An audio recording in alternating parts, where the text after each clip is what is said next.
Ideas para alcanzar un país de libertad económica, democracia política y seguridad jurídica. Aquí se habla libertad con Víctor Maldonado. Solo por rcr.tv, la radio que se ve.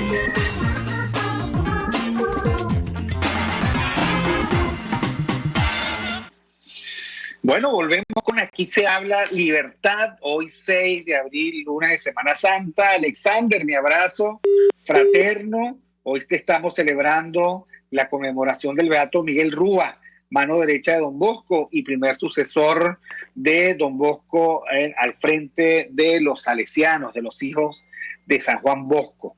Y bienvenido también, por supuesto, Pedro de Mendonca, coordinador regional de 20 en Guárico. A ver, Alexander, ¿estás con nosotros? Creo que hoy como que se cayó. Pedro, tú sí estás con nosotros. Bienvenido. Sí, yo te escucho, Víctor. ¿Cómo estás, Pedro? Bienvenido, muchas gracias por estar aquí en mi programa. Aquí se habla libertad. Yo tengo muchísimo interés en que juntos hagamos un repaso importante sobre cómo se vive esta circunstancia terrible de la cuarentena social y de la pandemia en el interior del país.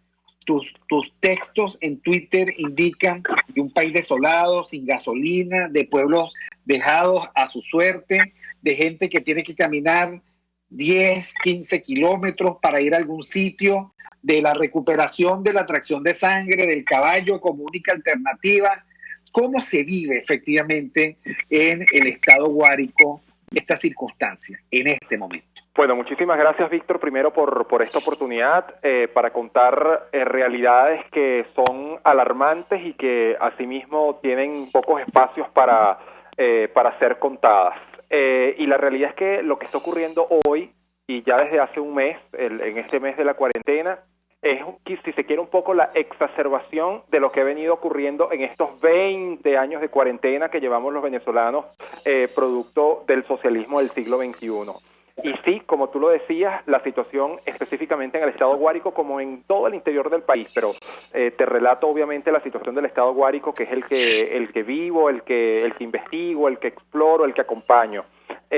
Situaciones terribles por principalmente el drama que estamos viviendo todos hoy por la gasolina. No hay gasolina, hay un control absoluto del suministro de gasolina limitado cuando llegan las gandolas a los pueblos, a una cantidad casi que ridícula de litros de gasolina por persona, a veces 10, 15, 20. Obviamente todos estos controles, producto de la destrucción de la empresa petrolera, han generado mercados negros, corrupción en los que participan los mismos funcionarios funcionarios de distintos organismos de seguridad, distintos organismos de represión, que venden la gasolina, bidones de de 20 litros hasta en 20, 30, hasta $50 se llega, y hasta más. He escuchado cuentos de que hasta un bidón en $100.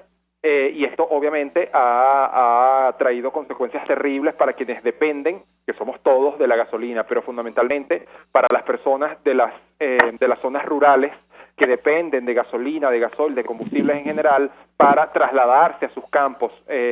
Siempre lo he dicho, un campesino, un productor del campo, una persona que tiene una finca, un fundo, una parcela, necesita estar siempre en su finca y no es una opción para él quedarse en su casa. Bueno, vamos a esperar que dentro de 15 días me vuelvan a surtir para yo ir a atender a mi ganado, para ir a atender mi siembra, si tengo que cosechar, o para ir a atender a mis empleados.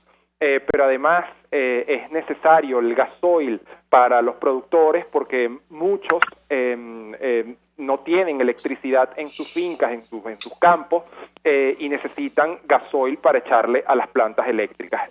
Más aún, gasolina necesaria hoy que estamos en esta temporada de sequía para las bombas, las motobombas de agua y extraer agua para el ganado, para las siembras, en fin. Y cuando no hay gasolina, cuando no hay gasoil, entra la gente en desespero y termina pagando cualquier cantidad de dinero a funcionarios corruptos e inescrupulosos, pero al final esto es lo que generan los controles. Situación terrible que asimismo se vive y hay mucha gente que lo está denunciando, y mientras esto ocurre, también muchas personas han recibido amenazas, han recibido muchos o varios, como ocurrió con una mujer o una muchacha en Tucupido el viernes, que denunciando precisamente el tráfico de gasolina en Tucupido, fue retenida hasta la madrugada, amedrentada para que no lo volviera a hacer. Y este es parte del karma, del drama que enfrentamos aquí en el interior del país. Bueno, yo te voy a pedir que te quedes con nosotros. Todavía nos queda la segunda parte del programa. Estoy esperando que nos reconectemos también con Alexander Campos, con quien quiero conversar. Aquí estoy yo, Víctor. Este tema. Ok, Alexander, qué bueno que estás. Vamos un momentico al corte de las noticias y ya regresamos. Aquí se debaten temas de interés nacional e internacional. Aquí se habla libertad. Con Víctor Maldonado, solo por RCR.tv, la radio que se ve. Puedes seguirnos en nuestras redes sociales, en Twitter, @RCR750, la radio que se ve. Cómo prevenir enfermedades, cómo actuar en casos de emergencias médicas, cómo mantener una buena calidad de vida. Todas estas interrogantes tienen su respuesta en RCR Salud. Todos los domingos, con el Dr. José Eduardo Troconis, comparte con nuestros oyentes notas de bienestar físico, salud mental y social para el buen desarrollo del ser humano. RCR Salud, todos los domingos a las 10 de la mañana, por RCR.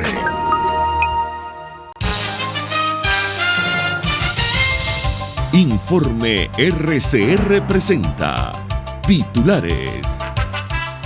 El embajador Edmundo González Urrutia aseguró que no hay ninguna expectativa de una salida de la situación política en un corto plazo en nuestro país. El deterioro de las condiciones de vida de los venezolanos están llegando a niveles impresionantes. La escasez de gasolina puede disparar expresiones de violencia y de estallido que son indeseables para todos los venezolanos en un momento como este. Así que yo no entiendo cómo un gobierno que está siendo señalado por vinculaciones al tráfico internacional de drogas y al lavado de dinero, por citar dos de los señalamientos más delicados, no puede encontrar en estas propuestas un camino para aliviar las tensiones políticas y de todos los venezolanos y la situación económica. Así que esto es un salvavidas, si tú te pones a ver, para que el gobierno acepte las propuestas y tome con seriedad lo que allí se está planteando. Más de 1,000 migrantes venezolanos están en el puente internacional Las Tienditas en condiciones infrahumanas. Delincuentes robaron nuevamente el Instituto de Medicina Tropical de la UCB. En internacionales, Puerto Rico endurece las medidas para frenar la propagación del COVID-19. En Austria, pequeños comercios abrirán sus puertas a partir del próximo 14 de abril. Y en los deportes, en el fútbol italiano, el Fiorentina anunció que sus jugadores, Germán Petzela, Patrick Courtron y Dusan Blakovic, han superado la enfermedad de COVID-19. 11:32.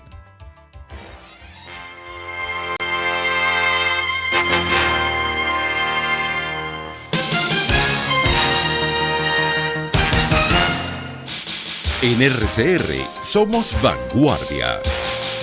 Toda la programación de tu RCR también la puedes seguir a través de la internet. Audio y video en tiempo real. Noticias y mucho más. No te pierdas ni un segundo de nuestra programación. No hay excusa ni cadena que valga para que dejes de escucharnos. Ingresa a rcr.tv, la radio que se ve. RCR 750 AM. Porque lo bueno une.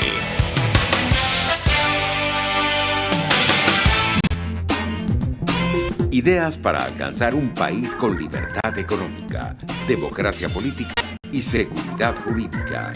Aquí se habla libertad con Víctor Maldonado. Solo por rcr.tv, la radio que se ve.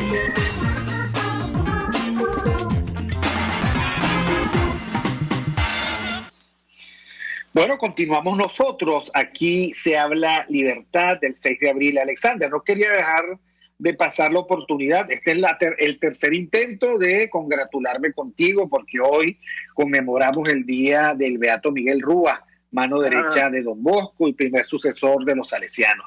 Estamos conversando con Alexander Campos, director del Centro de Investigaciones Populares, @CamposAlexand, y con Pedro de Mendoca, coordinador regional de Vente Guárico, periodista, el @Pedro de Mendoca, un líder social que está en su estado, pues tratando de acompañar a la gente y tratando también de narrar precisamente cómo podemos sobrevivir a esta pandemia y lo peor aún, cómo es posible que podamos sobrevivir al socialismo depredador. ¿Qué nos puedes tú abundar, Alexander?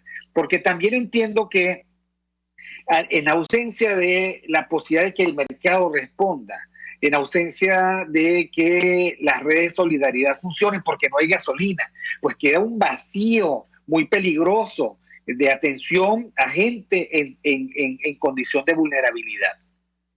Así es. Por cierto, escuchando a Pedro, él es de Valle de la Pascua, ¿no? De Calabozo, Caramba, pero tú eres de Calabozo. Ustedes dos son guariqueños. Te lo preguntaba Dios porque mío. yo soy de Valle de la Pascua. Ah, mira, pues paisanos somos. Paisanos. Sí. Sí, y nada, recibimos diariamente los informes directamente desde mi familia de Sí, cómo pues va terrible. por lo menos Valle de la Pascua. Bueno, sí, me era muy común lo que tú tienes. Fíjate, desde el Centro de Investigaciones Populares nosotros hemos construido una red de, digamos, de informantes en el buen sentido de la palabra, es decir, una red de investigadores que a lo largo y ancho de todo el país nos van diariamente informando a nosotros con los pocos medios que ya nos van quedando de cómo va el país, ¿no? Tanto en las zonas selváticas, en las zonas mineras, en las zonas llaneras, costeras. Diariamente vamos recibiendo información. Y bueno, mira, digamos, un resumen que uno puede ofrecer de lo que va viendo, de lo que te van informando, es que vamos hacia la concreción de lo que veníamos denunciando desde hace 3, 4 años, que es la paralización total del país. El asunto es que el culpable tiene hoy una gran excusa. Es decir, el culpable de esa paralización, que en el mundo entero es una paralización parcial, temporal, mientras logran adaptarse a la situación y resolver la situación de la pandemia. Lamentablemente para nosotros se avecina una paralización más permanente. Ya ayer cínicamente el tirano decía que había que pensar en octubre y noviembre, en una manera de ir adaptando al ciudadano a lo que realmente es vivir en socialismo, a lo que realmente es vivir en las tiranías totalitarias socialistas. Y es la paralización total, pues el virus no ha hecho sino concretar y acelerar lo que a pasos agigantados veníamos ya recorriendo. Solamente, repito, que ahora tienen una gran excusa, una excusa política, y eso no es poca cosa. Eso no es poca cosa porque eso le puede dar, digamos, justificaciones en la narrativa, y no solamente en la narrativa, sino en el estado de ánimo del ciudadano, para que los causantes de esta situación todavía permanezcan.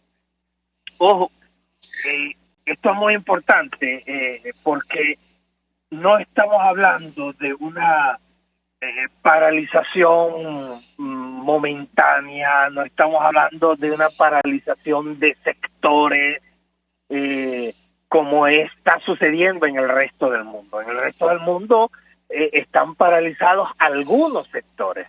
Los sectores, por ejemplo, productivos, los sectores económicos, pero los sectores institucionales, los sectores comunicacionales, los sectores de la vida civil, de la vida realmente que sostiene a las comunidades y a su vez a los estados, esas no se detienen, esas no se han detenido, esas están allí acondicionadas a la nueva situación, pero están allí. Aquí no. Es decir, aquí sencillamente se ha paralizado completamente toda la vida. Y vamos no solamente a la paralización y a la imposibilidad de la vida institucional y organizativa, sino, a mi entender, vamos a la paralización o a la imposibilidad del vivir mismo. Es asombroso cómo, digamos, el hambre es, por decir, una de las innumerables consecuencias, ha llegado a las comunidades mucho más rápido que el mismo virus.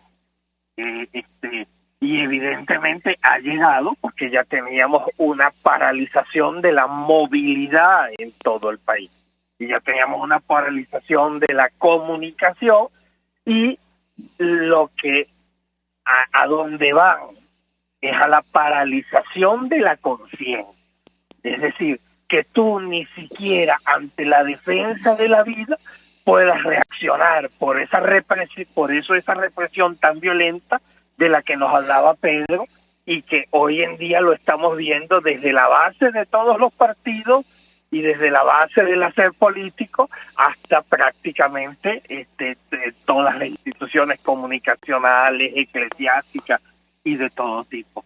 Entonces, nada, es decir, quieren que los últimos latidos nuestros sean en el total sometimiento.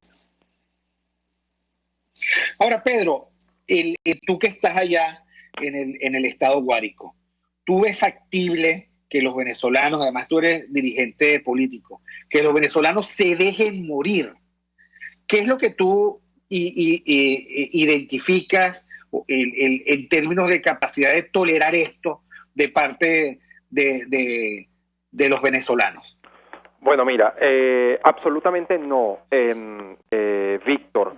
Escucho a Alexander y estoy totalmente de acuerdo con su planteamiento en el sentido, y respondiendo también a tu pregunta, en el sentido de que hoy, así como vemos esta realidad abrumadora, esta realidad en la que es la vida misma, como plantea Alexander, la que está siendo subyugada, vemos a la gente de pie, a la gente denunciando, a la gente señalando lo que está mal, pero también obviamente vemos un régimen amenazando y a un régimen hostigando. Entonces la función hoy que nosotros como dirigentes, más allá de dirigentes políticos, como ciudadanos, como seres humanos, es tejer estas redes de solidaridad, que no recuerdo si mencionaba el tema de las redes de solidaridad, tú o lo mencionaba Alexander, y apoyarnos los unos contra otros. Por ejemplo, este viernes, como te comenté, aquí en Tucupido, fue retenida una muchacha por publicar en redes sociales una información o una denuncia sobre el manejo irregular de los combustibles allá en Tucupido. Inmediatamente, bueno, le cayeron y la retuvieron hasta horas de la madrugada, y al final la respuesta que nosotros como sociedad, como conciudadanos, como vecinos, como gente que conoce a esta muchacha, que somos compañeros de esta muchacha, aunque estemos en partidos políticos distintos, aunque tengamos edades distintas, es apoyarnos, es expresar nuestra solidaridad, porque lo último que puede pasar es ese escenario terrible que está planteando Alexander, que es que ante el ataque a la vida misma, nosotros no tengamos ni siquiera mecanismos para defendernos. ¿Y cómo lo evitamos? Pues precisamente eso, apoyándonos los unos con otros, y de esta manera evitar que los planes totalitarios, los planes que van contra la vida misma de un Estado criminal maligno y terrorífico se concreten. Al final, esto es como yo se lo digo siempre a la gente, esto es un tema de supervivencia. Aquí lo que debe primar es el instinto de supervivencia, y al final, bueno, como también hablaba Alexander, en el mundo normal, en el mundo afuera, es ciertamente una paralización parcial, pero no solamente eso, es que en el mundo normal la gente tiene un Estado que ante esta pandemia le protege, tiene autoridades que gerencian la crisis, y aquí en Venezuela nosotros no tenemos nada de eso. Tenemos todo lo contrario, un Estado que trabaja más bien para matarnos, y no tenemos autoridades que gerencien la crisis. Tenemos unos tipos que esconden los números, que meten preso al que informa, y ante este escenario terrible que pone en riesgo nuestra vida, definitivamente es la solidaridad y el apoyo mutuo lo que nos va a hacer superar, en primer lugar, el coronavirus, pero en segundo lugar, esta que es la lucha que hemos tenido durante estos 20 años, superar el socialismo del siglo XXI, que es contra eso, contra la vida misma. Si no, preguntémosles a los productores del campo cuyo trabajo ha sido pisoteado durante todos estos años con expropiaciones, a comerciantes que les han también expropiado sus propiedades, a las universidades que han atacado, en fin, a todo aquello que representa dignidad, autonomía y vida. Y ante eso, la función nuestra es defendernos, porque ¿son ellos la muerte o somos nosotros la vida? Sí, bueno, y además hay un temazo, porque es que hay algo de lo que el gobierno no quiere hablar, y es que no hay gasolina, y la gente le pregunta al régimen, ¿dónde está la gasolina? Y se hace el loco, empieza a dar cifras de cualquier otra cosa, o si tú te metes mucho con eso, simplemente te reprimen. Pero es que sin gasolina no hay actividad productiva, no hay distribución de alimentos y bienes esenciales, no hay forma de abastecer a las ciudades, no hay forma de que la gente se movilice, porque la pandemia no es exclusiva, la gente se sigue enfermando de otras cosas, los enfermos crónicos siguen teniendo necesidad de ir a los hospitales deberían atender la multicausalidad de la enfermedad, y todo eso parece detenido por una tentativa totalitaria que dicen: cállense, no piensen, quédense en su casa, déjense morir, estamos luchando contra un único enemigo, cuando no es un solo enemigo, es todo ese complejo de relaciones que nosotros llamamos el socialismo depredador. Ahora, Alexander, ¿qué se puede hacer con estas redes de solidaridad que son muy importantes? Yo la pongo como el tercer gran ordenador social, el ordenador social que se llama Estado, el ordenador social que se llama mercado, y las redes de solidaridad que contribuyen a resolver problemas. ¿Qué se puede hacer si no hay gasolina? Hace poco oía de alguien que decía: bueno, nosotros llevamos comida a los ancianos pobres del barrio, y sucede que sin gasolina ya no les podemos dar comida. ¿Qué se puede hacer? ¿Cuál es la perspectiva de esta circunstancia? Bueno, fíjate, Víctor, nosotros mismos acá en nuestra comunidad tenemos un comedor que le da alimentación a 280 personas, entre ellos a 92 viejitos que hoy tenían en peligro el desayuno y el almuerzo y la cena, es decir, su comida de hoy, porque no teníamos gasolina y no seguimos teniendo gasolina para traer la comida hasta acá, porque aquí tampoco se puede preparar porque no hay gas, con qué hacerlo, no tenemos agua desde hace 4 o 5 meses para garantizar el aseo de quienes hagan las comidas, entonces lo hacen afuera. Por hoy conseguimos un alma generosa que va a sacrificar 1 o 2 o 3 litros de gasolina de su carro para traerle a los viejitos su comida. Mañana no sabemos. Mañana seguiremos pidiendo y confiando en la generosidad de otras personas. ¿Qué te quiero decir con este ejemplo? No nos queda otra a los que no tenemos mayor herramienta ni mayor arma que la solidaridad, que estrechar la mano.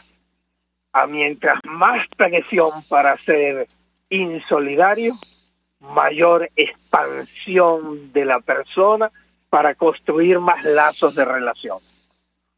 Más nada, es decir, esa es la respuesta. La respuesta es mayores redes de ciudadanía, mayor compromiso con las personas, menor compromiso ideológico, sino completo compromiso con la persona. Y al final, eso es resistencia. Porque en los regímenes totalitarios, al fin y al cabo, lo que se juega ni siquiera es un modelo. Cuando usted ve en perspectiva histórica a los regímenes totalitarios, al final, ¿qué se juega? La vida misma. Es decir, ni siquiera se pone en juego uno u otro modelo. No. ¿Sobreviviremos o no sobreviviremos?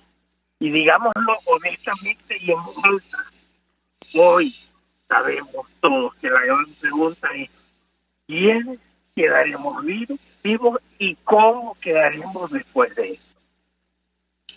Basta de esconderlo, basta de mentira, tratando de decir que esto es algo más. No, esto es una de las mayores tragedias que nos ha sucedido. Ahora, el cómo salgamos de esto va a ser importante, digamos, para sentar las bases de lo que podamos construir posteriormente. Y si las bases de lo que vamos a construir posteriormente son las bases de una gran solidaridad, pues vamos a tener un Estado bien sólido, porque se va a sostener en el propio ciudadano, no en el mismo. Sí, efectivamente, Alexander. Yo creo que, a ver, de esta tragedia todavía sobrevivimos porque entre nosotros nos ayudamos. Lo que pasa es que ahora estamos cayendo en cuenta que tenemos una inmensa fortaleza en nosotros mismos, en nuestras redes de relaciones y en nuestra práctica cotidiana de la compasión. Los venezolanos hemos construido redes maravillosas, desafiantes, al margen del régimen, a las que no llega el régimen, y que son los grandes reductos de los cuales vamos a salir para construir un país diferente. Pedro, ¿qué nos puedes decir al respecto? Porque tú eres un gran denunciante de una infraestructura de salud que no existe, de un apresto del Estado que no es tal, y también eres el espectador cercano de cómo todo el potencial agroproductivo del país en este momento está muy en peligro. ¿Qué puedes advertir al respecto? ¿Cómo vamos a salir de esta? Sí, la situación es terrible. Una acotación que la hago a raíz de una frase que dijo el mismo Alexander. Dos cosas con respecto al tema de la gasolina, ¿no? Todas las implicaciones que esto tiene en la vida de la gente. Los pacientes renales, muchos pacientes renales en el estado Guárico, deben viajar al hospital o aquí a Calabozo, específicamente a hacerse su diálisis. Estamos hablando de personas de Tucupido, que queda más o menos vamos a poner cerca de 200 kilómetros, gente de Valle de la Pascua también, que deben atravesar todo el estado casi para hacerse su diálisis aquí en Calabozo, y que precisamente por el tema de la escasez de gasolina han visto comprometido seriamente esos viajes para Calabozo, poniendo en riesgo su vida, obviamente. Y además, otro tema, en Valle de la Pascua, desde hace 4 o 5 años se vive una situación, y lo sabe Alexander porque tiene familia de allá, de crisis humanitaria por el agua. No hay agua, sencillamente en Valle de la Pascua, desde hace 4 o 5 años. Llega una vez cada vez que Dios se apiada de la gente allá. Y esta situación ha hecho que la gente tenga que depender del agua que extrae de su fundo, de sus finquitas, y la traslada a la zona urbana en Valle de la Pascua en camiones.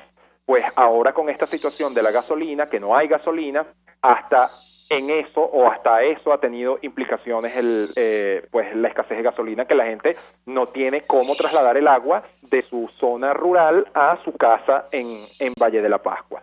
Y mira, definitivamente, como lo están planteando ustedes, de esta situación, yo estoy plenamente convencido de que vamos a salir fortalecidos. Nosotros hemos tocado fondo, y bueno, las sociedades, dicen unos que las sociedades nunca tocan fondo, porque claro, el fondo es cada vez más fondo, es cada vez más para abajo, y nosotros vamos aún más para abajo, pero hay que decir que ya tocamos fondo. Yo estoy convencido que el mundo, la sociedad global, el mundo occidental, bueno, el mundo en general, después de esta pandemia del coronavirus, muchas cosas van a cambiar, cómo se concibe además al individuo, al ser humano, pero también su relación con el Estado. Y nosotros en Venezuela, después de enfrentar, como te digo, no solamente al coronavirus, sino también al socialismo, y de haber salido de este estado criminal, vamos definitivamente a salir fortalecidos, no solamente porque durante estos 20 años, como ustedes lo planteaban, como estamos conversando acá, hemos tejido toda una organización solidaria, ciudadana, de gente que se ayuda los unos contra otros, sino porque definitivamente, después de que esto se acabe, no vamos a querer saber más nunca del socialismo, porque ya por fin, a los trancazos, lamentablemente, bueno, dicen algunos que cuando se aprende a los golpes se aprende mejor, pero nos ha tocado aprender a los trancazos muy duro que el socialismo no funciona, que cuando todo es controlado por el Estado, allí se genera todo tipo de dinámicas oscuras de corrupción, de perversidad y de mafias, que han sido las que han atentado contra nuestra vida misma. No es que, ay, mira, ya no tengo zapatos, que también, ya es que no tengo, no, es que no tienes vida. Es que si tú te enfermas hoy en Venezuela, tienes que encomendarte a Dios, que es el único que te puede salvar, porque los hospitales están contaminados. Por ejemplo, tenemos el hospital de Valle de la Pascua, donde, por cierto, las pruebas por el coronavirus, bueno, ya al final se ha descentralizado un poquito, porque ahora mandaron estos test chinos y ya hay centros que no tenían al principio la prueba, ahora sí los tienen, pero al principio en Guárico se fijaron como hospitales centinelas, esta terminología que usó el régimen, 3 hospitales nada más de este estado tan grande, y uno de ellos es el CDI Simón Bolívar de Valle de la Pascua, no el hospital de Valle de la Pascua, porque el hospital en realidad está contaminado. Entonces, es una situación terrible, pero como te digo, de este aprendizaje, y te lo digo yo, que recorro el estado Guárico, aunque ahorita obviamente estoy en cuarentena, pero siempre estoy recorriendo el estado Guárico, hablando con productores, hablando con comerciantes, hablando con los cazaberos de Camaguán, hablando con la gente, y la gente ya entendió que el socialismo es sinónimo de muerte, que el socialismo no funciona, y que una vez salgamos de este estado criminal, mediante la fuerza, mediante la asistencia de la comunidad internacional, definitivamente no vamos a querer saber más nunca de socialismo, y eso es lo positivo que yo le veo a esta experiencia terrible que nos ha marcado nuestra vida, la vida de nuestros hijos, la vida de las próximas generaciones, pero las ha marcado es una marca negativa, pero que tiene una consecuencia positiva de que nunca más vamos a tolerar algo que sea socialista o que se le parezca. Y por eso el mensaje que yo siempre también le doy a la gente es que nosotros no estamos luchando hoy dejando el pellejo en esta lucha para volver a la Venezuela de antes. No, porque la Venezuela de antes trajo a esta Venezuela que hoy nos tiene aquí pidiéndole a Dios que no nos dé pero ni una gripe porque nos puede matar. La lucha nuestra es sacar estas mafias y transformar a este país desde la raíz, donde los políticos no estemos para llevar planchas de zinc, posetas, tanques a los barrios, a la gente, como si la gente fuera incapaz, sino trabajar para que la gente, por su trabajo propio, cumpla sus proyectos, cumpla sus sueños y pueda surgir. Esa es la clave, el trabajo parejo, el trabajo fajado, la que saca a las sociedades adelante, y ese es uno de los tantos aprendizajes que hemos tenido en estos 21 años de horror, y que nos van a hacer, seguramente, estoy plenamente convencido de que cuando salgamos de esto vamos a ser un país luminoso, un país de gente orgullosa, un país de gente rica, un país de gente productiva, un país de gente feliz, porque al final eso es lo que llevamos en esencia en las venas los venezolanos. Alexander, nos queda un minuto. ¿Cuál es tu mensaje a esta señora que no tiene cómo comer, a ese niño que va al comedor? ¿Qué le dice sobre el futuro? 1 minuto nada más. Mire, Víctor, lo que le digo yo a ellos fundamentalmente, se lo digo con los gestos, se lo digo con lo que organizamos, se lo digo con lo que planeamos, se lo digo con lo que ejecutamos. Es decir, hoy en día nuestra comunidad está cada vez más centrada en ayudar a los más débiles, en ayudar a los más vulnerables, sean los niños, sean los viejos, pero todos estamos centrados en eso porque sabemos que no tenemos otra solución. ¿Qué les digo? Unámonos más porque no nos tenemos sino a nosotros mismos. Fíjense a nuestros hermanos que están en Ecuador, en Perú, en Bolivia. Fíjense cómo ese drama regresando hacia la única garantía que tienen, la familia. Volviendo. Lamentablemente a lo mejor no vienen al sitio más seguro, pero es eso. Para el venezolano, la familia es nuestro único seguro, es el que siempre ha sido. Bueno, que nuestras comunidades se transformen en una gran familia. Bueno, muchísimas gracias a Alexander Campos, director del Centro de Investigaciones Populares, y a Pedro de Mendonca, coordinador regional de Vente en Guárico. Sobreviviremos al socialismo depredador, estoy seguro, y esta pandemia pasará. Restauraremos el país y volveremos a sembrar, volveremos a trabajar y volveremos a ser felices. Amén. Y sabemos cuál es el camino. Que sí. Amén. Feliz Semana Santa para todos, que sea un momento para reflexionar. Gracias, muchísimas gracias a todos los que nos oyen a través de rcr.tv, a través de RCR por Twitter, por Periscope, por TuneIn, por el canal de YouTube. Gracias a Jaime Nestares en la dirección general de la estación, a Wilip Sarcaya en la gerencia de producción, a nuestra campeona Catherine Manzano en la producción, a José Gregorio González en los controles. Estuvimos hoy con ustedes, Pedro de Mendonca desde Guárico, Alexander Campos y Víctor Maldonado desde Caracas, y Andrea Rondón con su libro La Semana. Nos vemos el miércoles. Chao. RCR presentó Aquí se habla libertad con Víctor Maldonado, solo por rcr.tv, en Twitter y Periscope, @RCR750, la radio que se ve.